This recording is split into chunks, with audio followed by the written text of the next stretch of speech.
Welcome to Not Milk Never Milk. Subscribe if you're lactose intolerant. You start in side settings because switch control must be enabled first. Open accessibility, tap switch control, and add a switch. Choose external device or screen to use tap gestures. Once added, turn switch control on and select a scanning style that fits your pace. Make sure auto scanning delay and hold duration match how fast you react. This prevents missed selections. Once done, test a simple action so you confirm the switch triggers navigation before moving to full configuration. Now you configure what each switch does and why those choices matter. Assign actions like tap, long press, home, or custom gestures so a single press performs specific tasks.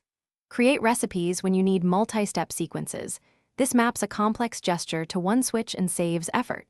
Make sure to adjust scanning order and group selection to match app layouts. This reduces navigation steps.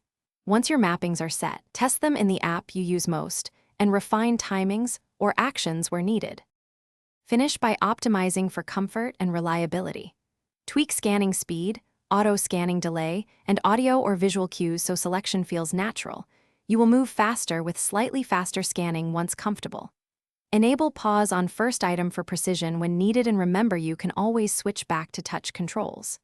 If a switch stops responding, check Bluetooth or cable connection, battery level, and app permissions, then restart the iPhone. These steps resolve most connectivity issues quickly. Thanks for watching. If this was helpful, leave a like and consider subscribing. See you next time.